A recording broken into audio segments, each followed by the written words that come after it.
Lifestyle with Elle and Camille. I'm Camille. I'm Al. And today we have Kerry Wickman with us. I'm so excited. Kerry and I met through doing refugee volunteer work in Utah and with the Afghan community. And she happens to be a big researcher, has a personal interest in near death experiences. And so we're going to dive into that today. Awesome. Thanks for having me. Yeah. Glad to have you here. Yeah. So Kerry, as a professional, is a therapist, and she's been doing that for a number of years. She's also a mother. And Kerry, why don't you tell us when you began to study near-death experiences and why were they something you were interested in? Yeah. So when I was in high school, my high school boyfriend, we had dated for a couple of years, and we were actually broken up, but I got a phone call from his mom saying Chuck would be really upset with me if he knew I were calling you, but he was diagnosed with leukemia. And you and he were really close. He's kind of a rebel kid. He didn't have it's a long story, but anyway, um, I knew he loved me. I certainly loved him. And I got in contact with him again. And for the next 9 months, I lived in Santa Rosa. That's where I was born and raised. It's Northern California. It's about 50 miles north of San Francisco. And he was in and out of the hospital in San Francisco. And so I was down in San Francisco a lot, just visiting him and keeping him company. And over that period of 9 months, he he was kind of a guinea pig, and they were doing all kinds of research on him, and I mean it was really quite awful. Um, he passed away. It was horrible. His mom called me at like 2 in the morning, and just I still remember the scream, in the phone. It was just a mother's wrenching scream. She said, Yeah. Carrie, Chuck's Mm-hmm. Chuck's gone. He's dead. And I was at the time I was 19, and I really wanted to know where he was and what happened. And so I think in my parents' house, we had the book Life Everlasting. I don't know if you guys know that book, but it's kind of like the tome. It's kind of like, all of these near-death experiences are in it. And they range from like, sort of pioneer days in the 1800s to modern stories. And mostly from an LDS perspective, Church of Jesus Christ of Latter-day Saints. But there were also plenty of other stories that were from others. And it just kind of explored what's the nature of spirit. I just remember just loving all this information, just delving into it, because I was like, where is he? What's going on? Can he hear me? Can he see me? What's his spirit like now? Is it tangible? Is it, all these different things? And I remember getting a lot of answers from that. And in the beginning of that book, I wish I had the quote in front of me, but there's a quote from the prophet Joseph Smith, the first prophet of the LDS Church. And it says something about, if you could gaze into heaven for one moment, you know, you would have information that that's unimaginable just for one moment. And then he also said that the study of the afterlife, I don't know if he used those words, but the study of the life which is to come is the most important thing that we can do. I was like 19 years old. I'm like, okay, I'm in. And here I am, Yeah. uh, Challenge accepted. 30 some odd years later, still delving. So it's been many years of decades of reading NDEs, and I ended up going into I have a master's in social work. I ended up going into kind of death, loss, grief studies, and becoming a hospice social worker. And so yeah, I'm really drawn to death somehow. I'm kind of strange that way. I'll also say that his mom, so Chuck's mom, at the time that he died, he was an only child. She did end up having a baby in her 40s after he died. And it was like a grief baby. Mhm. And but at the time that he died, she became really, really ill. And I watched her deteriorate over a period of a couple of years. She was diagnosed with multiple sclerosis, but they just didn't know what else to diagnose it as. Really, what it was a mother slowly dying from grief. She wanted to be with her son. While she was pregnant with the baby, it was really strange and interesting, fascinating to me that her body actually kind of recovered. She was walking again. She was able to feed herself and do things, but during the time that she deteriorated, she had no use of any of her limbs. Oh, The baby was then born, and she tanked. She went right back where she was before she was pregnant, and was stuck in bed. And I took care of her. I quit my job and moved in, and I took care of her. And I ended up being the only one there with her when she died. So these two really impactful deaths in my life from people I was very, very close to. Wow. wow. How That's old was quite the young to be diagnosed with leukemia. yes. Also, his mom was incredibly healthy. She was this beautiful, healthy. I mean, I wanted to be her when I grew up, and then Yeah. get to watch her do that. And then that's what changed me from, I'd always thought that I might, after Chuck died, I thought I wanted to be a nurse because I'd seen these amazing nurses at the UC Med Center taking care of these beautiful children with cancer. And after she died, when I saw her will herself to die, I thought, Yeah. no, psychology is what I'm interested in, right? The workings of the human mind and the Powerful power things. that we have over, yeah, our lives. Yeah. I just have to know, how old was the baby when she died? He was only 2. So anyway, death, Yeah. It's pretty an brutal. inevitable force, Yeah. but not the end. Not the end. Yeah. Not the I, end. yeah. And at this point in my life, age 56 years old, I almost hear about death, and I mean, I need to remind myself to be empathetic sometimes, and to be kind and really, really generous around it, because my first instinct is like, oh, you lucky dog, you got to go. Yeah, we won't talk about the jokes that we make in my family. I've had to stop making them because my kids are like, "Mom, stop! Do you want to die?" And I say, "Well, yeah, I do, Eventually. but I'm still here. I'm still trying to be present. Still trying to be, yeah, and Well, kind." we'll all get the chance sooner or later. I just read too much. I've just read Right. way too much that brings me so much peace and comfort in life. I have no fear of death whatsoever. I have fear of suffering. I don't want to suffer, I feel but that one as well. I, I have the same notions. I am somewhat of an insomniac, so I stay up late at night. And when I'm in bed but not sleeping, which is a frequent occurrence, that is the thing I run through in my mind is like all of the ways that you can die. Oh no. And the dying part is not it's not as intimidating because I have, maybe a little bit more of a connection than most people do to what happens after that point. And I have a very strong, faith about what happens after that point. But it's the dying part. Like, if yeah. we can pick and choose, can we do that? Yeah, I have a friend who had an incredible near-death experience, and he says, everyone says to me, "Why can't I have that experience?" He died 6 times, by the way, and he a Whoa. couple of me had some very, very, very profound experiences.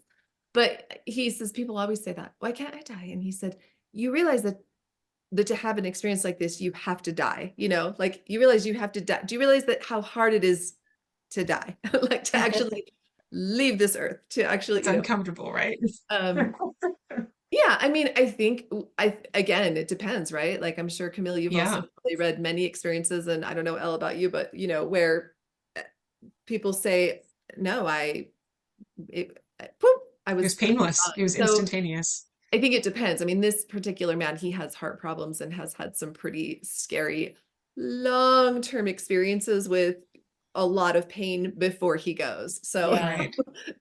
anyway, I don't think any of us wish Wish to that. experience that. Well.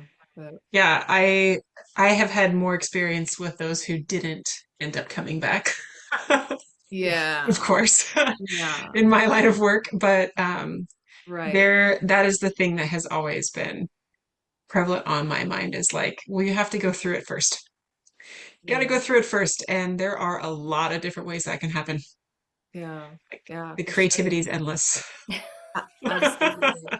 Absolutely. Yeah. Well, what are some of the most interesting things you've discovered in like this 30-year journey through near-death experience? Only we always hear about the tunnel, but I think only maybe 15 to 20% of people actually talk about that there being like this tunnel. Some people go boom into a realm, some people go boom into a room or or an experience or oh, there were my parents.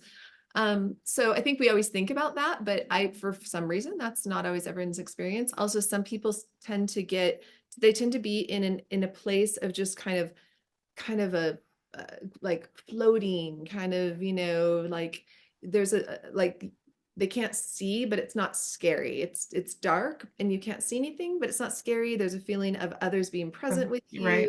and it's kind of Love and comforting, pervasive warmth. you So I have a know. question about the tunnel, if I can ask real quick.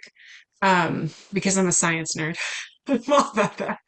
People who experience the tunnel, my theory is the tunnel happens because of the brain slowly shutting down. Different parts of the brain are shutting down at different times at different speeds.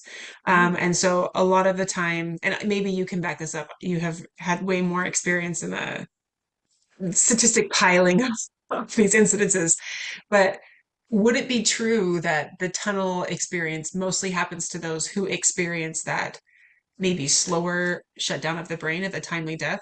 Because mm, when your synapses in your brain slowly cease firing, one of the last things to go is the imagination and the visual image that comes with that. I think it's in the frontal lobe. But as that begins to slow and close off, that's when you see the pinpoint of light that begins to recede. And then you progress forward and that becomes tunnel vision, right? mm. So scientifically, that's why that occurs. So I'm wondering, because some people, I often get this when I'm speaking with spirits who've fully crossed over. Um, Usually, when someone completely crosses over their experiences, so and so came to get me. There's always somebody there. They always come to get you and they Mhm. pull you through. Like sometimes it's a window. A lot of times with sudden deaths, like with car crashes or accidents or things like that, it's immediate and you are out of your body and you turn around and I see this, they show me this all the time. They turn around or they don't. Like sometimes when it's a very traumatic passing, like a nasty car wreck, a lot of times that person that comes to get them won't let them turn back and see. They'll just bring them straight through to the other side. Yeah. So I would wonder if you have found that to be consistent with the experiences you've read of like maybe slower types of passing where there is that time for the body to shut down slowly versus having more of an instantaneous traumatic death being a bit of a different experience. That is really interesting. And I have no idea. I have thought there's so many times through the years as I've read these experiences or watched them or listened to them, whatever, or gone to, there's an IANS, local IANS chapter here, the International Association for Near Death Studies. Every fourth Friday of the month, there's a speaker.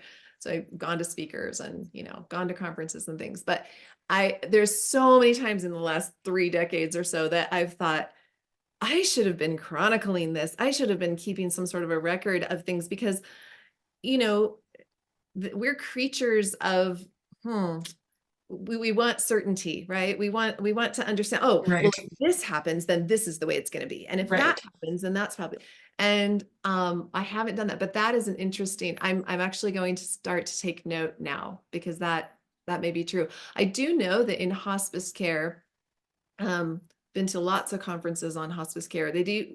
It's just kind of a known entity that hearing is the last thing to go. So I don't Right. know about that vision thing. Like Well, maybe even when you're in your progressing through the tunnel, a body. lot of times people will say they still hear the auditory stimulus. Hmm. Like they'll hear voices or something as they recede, and Yeah. then the voices change, to the voices from the other side as they go through. So, Well, and I also wonder if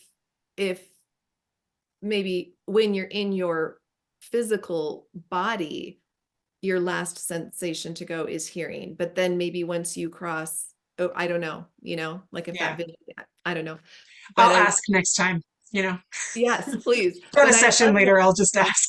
I love that idea too, that hearing is the last thing to go, because when our loved ones are lying there and they're, we know that they're going to pass. And sometimes there'll be days of vigil where you're Right. waiting for someone to pass. And they're in and out of their bodies at that point. Right. And it's nice to think that their hearing is still there. I would bring my guitar and sing as people were, in that, and I just kind of hang out with the family for sometimes 2 hours or 3 hours or 4 hours, whatever it took. I loved my job so much because I had that freedom to just be present, and if I didn't see any of my other patients that day and I just stayed with one family all day long, that was completely fine. So it was a really wonderful job. But that singing was important, and the things I would definitely have family members talk to their Loved ones. that was departing. Yeah. Yeah. So it's really special. Oh, some amazing experiences of the spirit being so present, so present, and other spirits. I had an incredible experience. A woman was passing and I didn't know her. She was a brand new client. A lot of times people will put their loved ones on hospice a little bit late.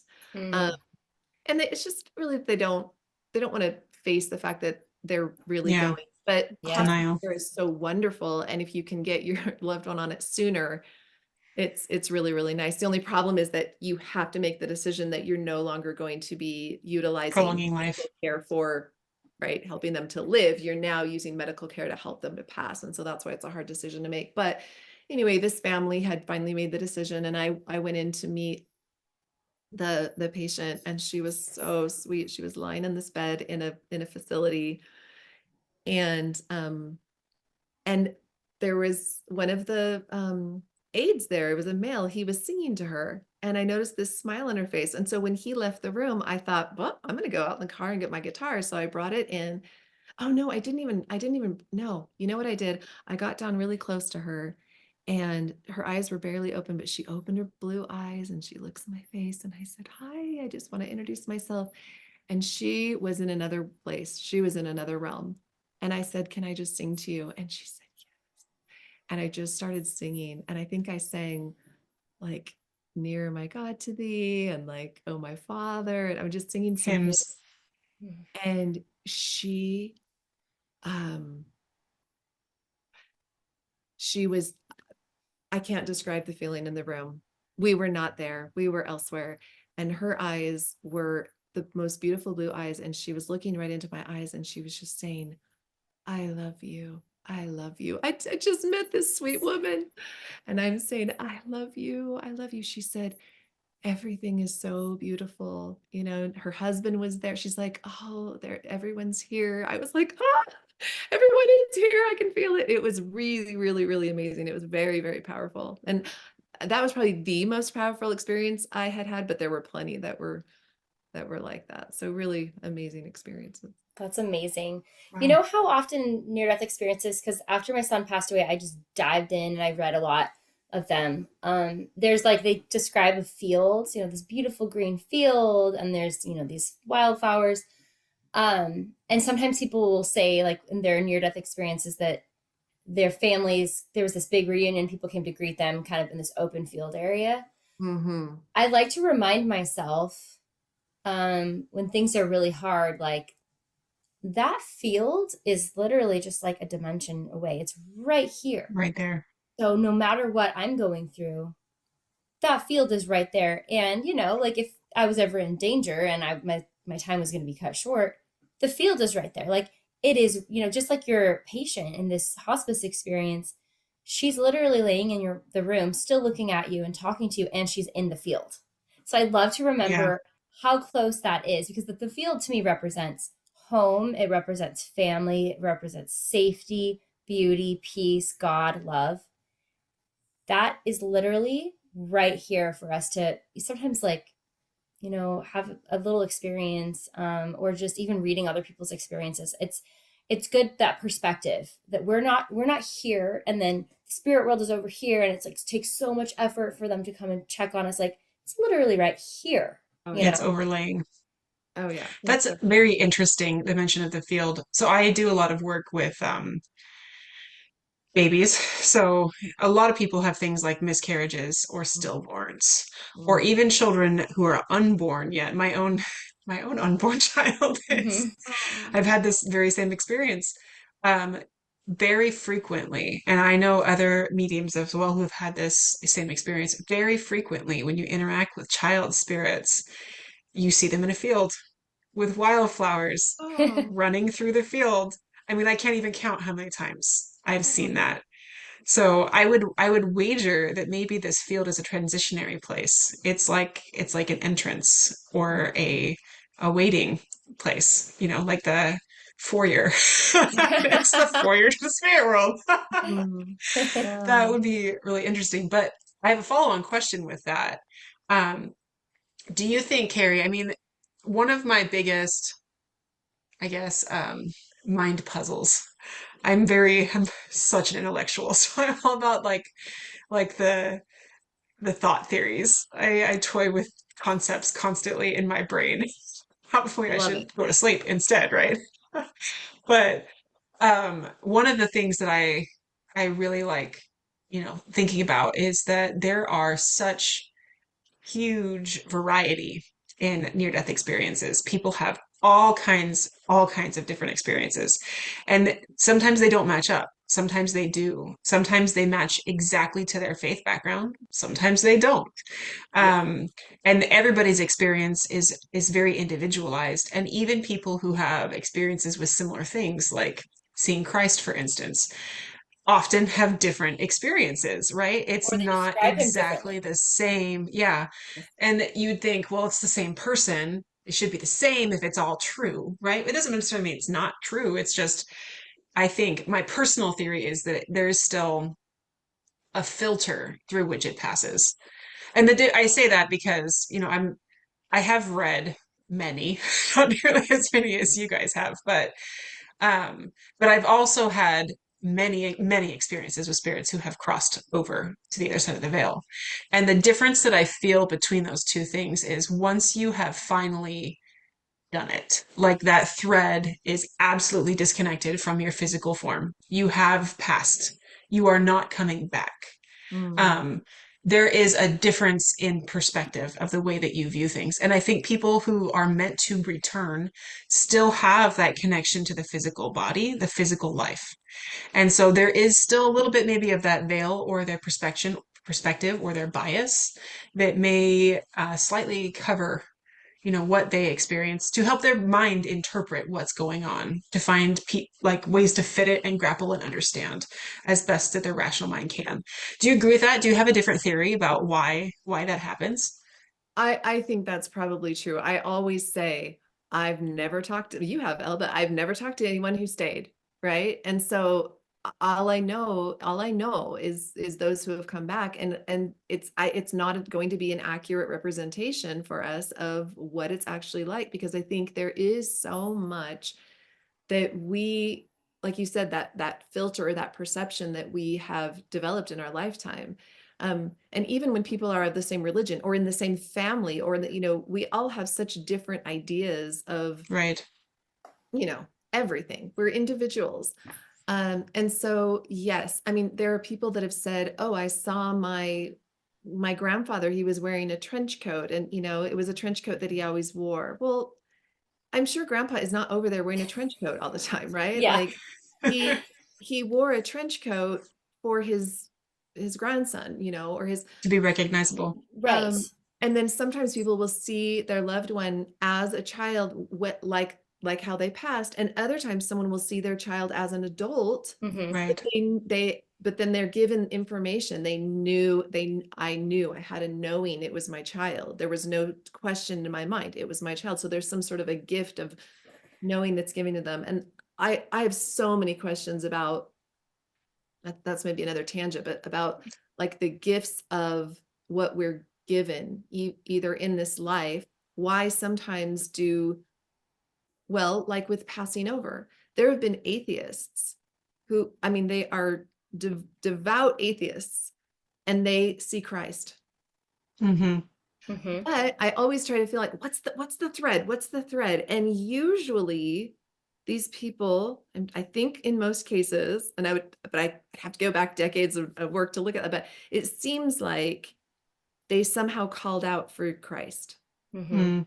That They was their some, original they faith somehow called background. out They for, knew about him. like they were scared, or they were whatever. They were in a situation where it was like, literally, oh God, help me. Like, are you there? Like, this is my last chance. Or it was, yeah, I don't know. So I feel like, but then I always just want to allow God and Christ to be, um, fluid in whatever they, like I don't want to put it into a box In like, a oh, box. if you're a Satanist and you reach out to Jesus, then you might see him. But if you're, no, I think that there are gifts given all the time, to help us, in with our perception, or with our, yeah.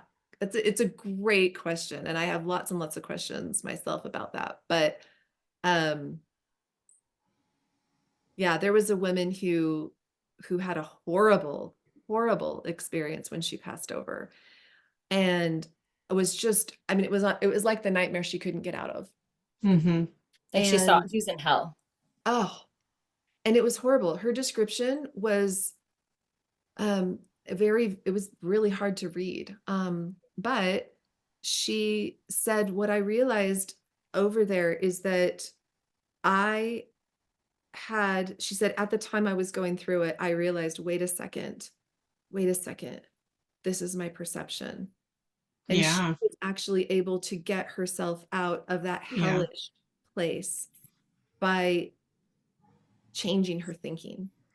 Um, That's really interesting. And I find that that actually backs up a lot with, my own work. I have interacted with spirits who are stuck in dark places. And the interesting part about that is that it usually isn't like a condemnation. It's not like they've been placed there. It's yes. perspective. It's they have either they left in a place of trauma or tumult or anger or resentment or fear or something within their own life to the point where they were incapable of seeing their own way out of it, that put them, it's like a horse with blinders on, right? They only see that much. And there are always people on the other side that are trying to get them out. They're trying to be like, Yeah. I'm here, look at me. But you Mhm. can't see what you won't see. Yes. And so it's fascinating. It all Which lines up. reminds me of my very favorite near-death experience. Probably just because it was the first one that I read. I think I might have read it before I read that tome, Life Everlasting, but it's um George Ritchie, Return from Tomorrow. Hmm. Hmm. I I love love that his. so much. Yeah. Classic. But he's there. Christ is there, and he's showing him life on this earth, essentially. He's showing him this, um I guess we would probably call it like a telestial, I don't know if that's going, I don't know if all of our listeners here understand what I'm Too talking about. doctrinal. Like the lower kingdom of heaven. Um, but he sees all of these spirits who are, um, they're they're beating each other up, they're Hmm. gnashing, they're biting, they're scratching each other, they're in this rage, they're in jealousy, they're anger, they're envy. I mean, there's all these horrible experiences. Yeah, they're And like he abusing was each other. standing right there. He said, I was right there, and Christ was right there, and they couldn't even see him. All they had to do was look. Look. And I think, yeah, that's so interesting. And just that idea that what we learn here, I think, is really powerful. How, if which is why, if ever I'm going on some weird tangent of information or knowledge, and I'll think like, this is really weird. Sometimes I'll have to stop myself, and I have to like whoop, whoop, whoop, backtrack and just go, okay, what do I know? What's real? What's true? What do I know? Because I think it's dangerous in that we can Hmm. start to believe certain ways, and then that's the reality we are going to Yeah, create. our perception Right? will Right. We change. bias ourselves. The Oh, mind is so absolutely. powerful. It basically writes our reality for us. Yeah. Oh, yeah. So And and so it made me think of two things. So all the people that have these life reviews, and I think that, I mean, we all are going to have a life review. No question. We will all have it, but not everyone has it when they pass over. I don't know why some do. That's another question. Why do some, why do others not? But we all will. And for those that have, it's again, that it's what you were describing. We are the ones that put ourselves in a situation where we are viewing our choices, our, our life before us, and we get to live it three-dimensionally. We get to Right. to feel what other people felt in the situations where we interacted with them. Did we hurt them? Did we love them? Did we care for them? We get to feel what they felt, and that is not a punishment, right? That's the It's thing. almost a gift of enlightenment. Like, this is what Yes. Yeah. the good and the bad that came from your actions, you get to learn how impactful life really is.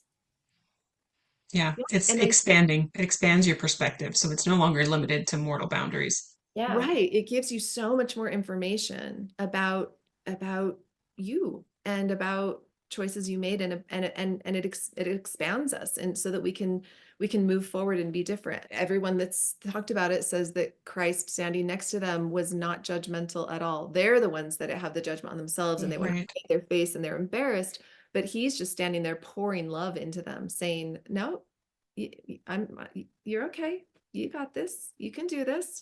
I'm here. I'm supporting you." There's no condemnation, which I think is so beautiful. So really it is the way that we perceive to our mistakes. I would say that's one thing I've really learned is I think that our mistakes and our choices can sometimes be very dark and dangerous. And really they can be quite frightening sometimes in our lives, and can lead us down paths that are um really detrimental to us for a time. And of course, as parents, right, that's our worst fear for our children. Hmm. It's not that it's not, oh, you're going to make decisions, you're going to hell. I don't worry about that at all. It's, I don't want you to make decisions where you go down a path that causes you so much sadness and trauma and difficulty for a while. But really, I've just changed my mind about even what a mistake is, or what a bad choice is, or because I just see it so much more now as all a part of a big, grand plan, a Right. beautiful plan that allows us to, I don't even know if I call them mistakes, but make choices that teach us and grow us and those around us. Yeah. Sometimes other people's mistakes are really hard to watch, but they grow us. And if we can take that attitude of gratitude for the good, the bad, and the ugly as it's happening, it's a hard place to get to, but it's such a beautiful place to be, right? To say, Hmm. I'm not afraid. I'm not afraid to watch you fall down and skin your knee. I'm not afraid to see you bloody your face, even like I'm Christ can't be. If he was, his hands would be bloody pulps from like wringing them. He can't be up there wringing his hands. Um, he's learned how to watch us choose. I Hmm. think a lot of that must come from, the big picture understanding too, because we look at such a very limited time frame. I mean, we have a hard time conceptualizing 10 years, much less Yeah. Totally, an eternity. Like, it's all about totally. today, maybe tomorrow, maybe this week. But we focus so much on such a very limited amount of time. And I think that the big difference that I've witnessed from the other side is it's that expanded perspective of like, you don't understand how this is going to play out, but also the importance of these things. But it's going to play out. Like, there's never, this is the last chance. There's never, this is the final moment. There's never like, you're damned. Like, you've done it. There's not. The progression of the soul is limitless, and the time that we have to do that is almost just as limitless. That doesn't mean that we should, screw up as much as we can. Just like, Yeah. because there is like learning what you can learn now does put you ahead. So like do that. I also feel like I've learned that on that same line that um, wherever we are right now, it's absolutely where we're meant to be. And that Right. sounds so woohoo destiny, but I Zen. really believe it, that whatever we're going through right now in this moment, it's where we're supposed to be. Because as Marsha Linehan said, from dialectical behavior therapy, I really love her. She says, I don't want to make assumptions. Let's not make assumptions. That's a really negative, terrible thing to do, is to make assumptions. But if we're going to make assumptions, she says, let's make positive ones. And let's say that everyone is doing the best they can in any given situation with the information that they have. And I just love Right. that. Yeah. And right. So we are Mhm. where we are, and we are where we need to be. There's a near-death experience I read, and I wish I could tell you the book so I have a little bit more of a framework for it. But this woman, I believe, passes away, and she sees this guy. She's the spirit is showing her like the world, and he's showing her this downtown area. There's this busy attorney. It might even be someone that was related. It might have been her brother. And he's going to work every day, and there's this like homeless beggar in the street every day, and he gives him money on the regular. And Right. he's a drunk too.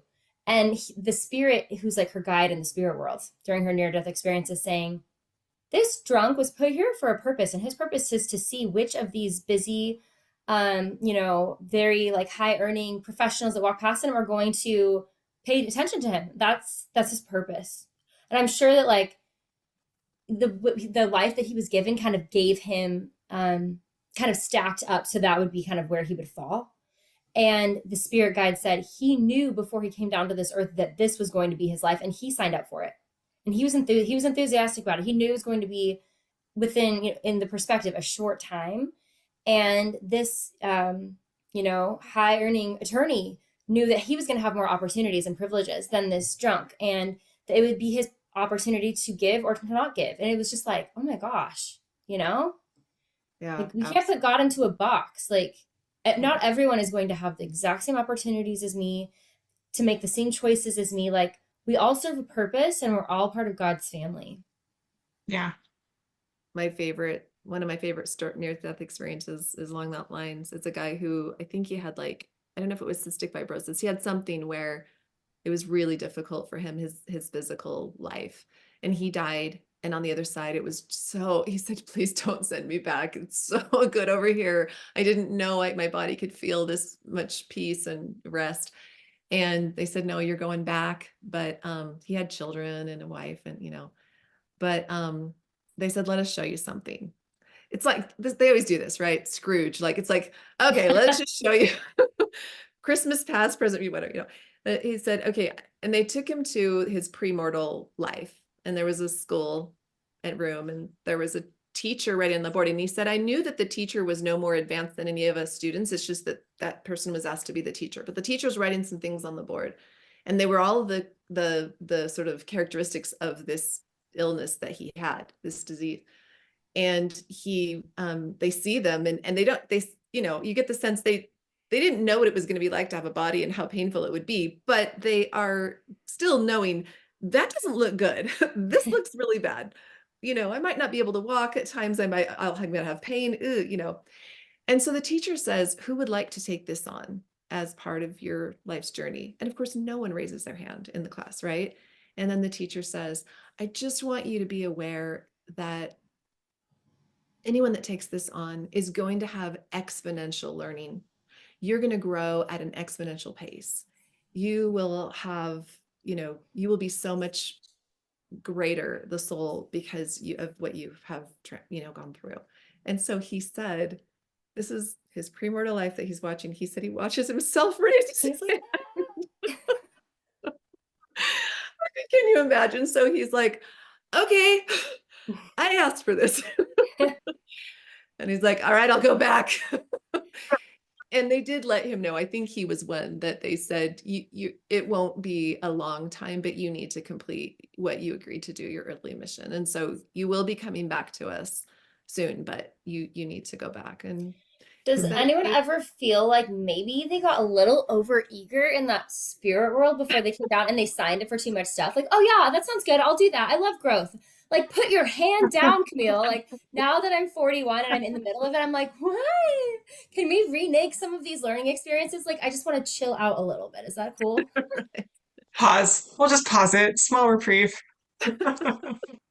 Just kidding. I didn't know. I was I was an overachiever back then. I don't want to be that anymore. Still are. So, I mean, Yeah. So you're saying it's all my fault. Is that what you're saying? I'm saying we are probably accountable for a lot more than we realize. Yeah. Oh, gotta grab so my dog. my question with near-death experience also is always like, how how symbolic should we take them to be versus like how much stock should we put into the things people experience because they don't all line up. If everybody had the same experience, right? You'd be like, questionable. This is the way it's going to go down. But there are so many different kinds of experiences people have. It's like, do we know for sure? We know certain things. We can assume, we can surmise, we can suspect certain things. But like how much credibility, how much stock do you give people through their experiences that they have? Because some people come out of near-death experiences and go like I can tell the end of the world's gonna happen, right? Like Oh, right. The idea that what we put in here in this life, I think is really, really important. Um, and I think that has tremendous consequence for the experiences that we have on the other side. I also wonder sometimes some of them just don't sound real to me. Some of them just don't. And so, I always have to put on my certain goggles as I as I'm yeah. listening to and looking at these experiences. Some of them, I don't know, are there fakers out there? Maybe we can discuss that next time. We are out of time today because we have other commitments we need to go fulfill. But Carrie has graciously agreed to grace us with her presence and her expertise next week as well. So we're gonna have a follow-on discussion with much more questions and much more near-death experience stories. If you do have questions about that you'd love Carrie to answer, I mean, she's got 30 years of research going into this, guys. Drop us a line. You can shoot us an email. You can comment on any of our podcast platforms and let us know. Carrie also has had quite a bit of experience during researching transformative experiences. And so we would love to delve into those next week as well. I'm really excited to continue this discussion. I'd love to go Great. deeper into that question we just posed. So Absolutely. as always, feel free to get in contact with us. We have our website, which is throughtheveiledpodcast.com. You can find us on Facebook. You can find us on YouTube and all the podcasting platforms. If you'd like to get in contact with us to schedule a session, you can do that through email or the Facebook. And we will see you guys next week. Thanks, Carrie.